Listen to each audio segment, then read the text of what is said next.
Good morning, students. Today we'll begin with 1.5 Microeconomics and Macroeconomics. Economic analysis is done to study the individual economic unit and as well as study the economy as a whole. This analysis has been done for the individual economic unit and as well as the economy as a whole. What is the purpose of this analysis?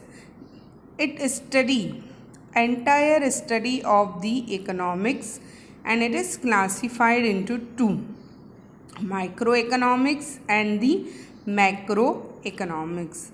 Microeconomics now is the study or the analysis of the individual unit of the economy. It study the rational behavior of individual unit, that is how the individual behavior is according to that product.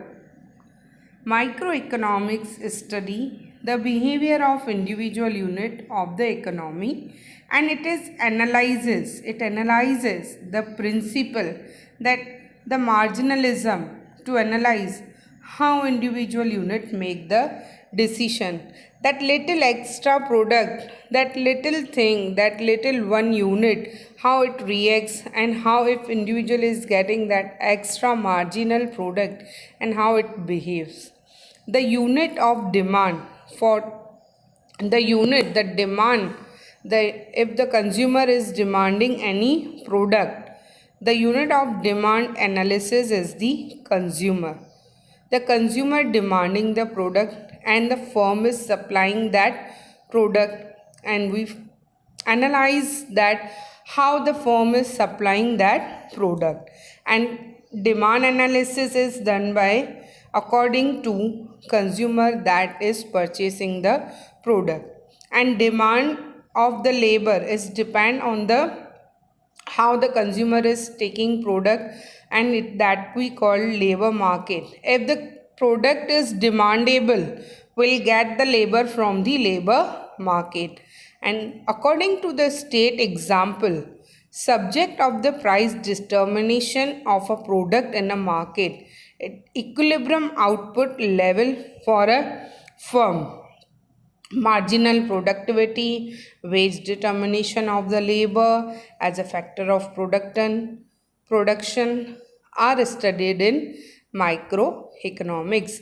That is, price should be decided according to the market, that consumer will be able to purchase at this price, if this price is suitable or not, and the output level of the firm, it is equal or not, that marginal productivity, that change in the product by increasing one more labor, salary of the labor as per the factor of the production. All these things are studied in the microeconomics, and this has set scientific principle, and it is showing behavior of the individual unit. If we make any changes in these example, if anything is introduced in these, so it shows the behavior of the individual unit. Now microeconomics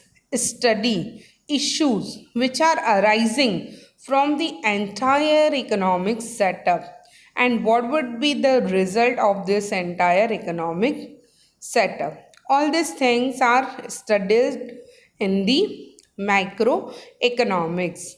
For example, determination of national income, unemployment, poverty, growth rate, demographic profile of population. All these topics are under we study under macroeconomics. So macroeconomics analyzes and help to give principle for resource management. It is whatever the resources are available, it increase the national income, reduce the unemployment, poverty, inflation, and so on. So we have seen that the examples, that subject of price determination of the product in the market, equilibrium output level for the firm, marginal productivity, wage determination of labor as a factor of production. All these are studied under in microeconomics, and the things which are studied under resource management, whatever the resources are available that are increasing national income, reduce unemployment, poverty, inflation, and so on, these will be studied under macroeconomics. However, the behavior of individual economic unit has the result on macroeconomic parameter, and this has the impact, it shows the result on the decision of individual economic unit. Whatever the changes come in the individual demand, it has the impact on the macroeconomic parameters. Okay, students, if you have any doubt, you can ask me in the doubt session. Thank you.